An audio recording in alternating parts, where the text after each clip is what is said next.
ఇదే మళ్ళీ పొద్దున మీకోసం ప్రత్యేకంగా చేశానే అదండి ఇది.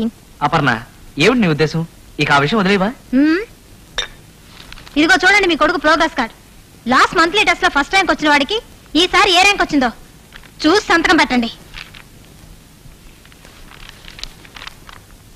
Mathematics 25%, orals 15%, English 10%, general knowledge 85%. Very good. తండ్రికి తగ్గ కొడుకు. జనరల్ నాలెడ్జ్ లో రాకపోతే ఇంక దేంట్లో వస్తాయి మార్కులు? చూడండి, ఇంగ్లీష్ లో మరీ 10%. అసలు వాడు ఏం చదువుతున్నాడో ఎలా చదువుతున్నాడో బొత్తిగా పట్టించుకోవడం మానేశారు.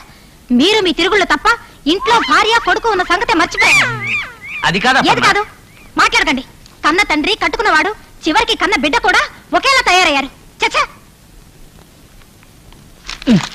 రే బుజ్జి, లేరా, చేయగట్టు. నేను నీ గురించి పట్టించుకోవట్లేదా? ఇప్పుడు చూడు ఎలా పట్టించుకుంటాను. ఇప్పుడు నేను ఇంగ్లీష్ చెప్తాను అన్నమాట. చెప్పు. A for apple, B for boy, C for cat.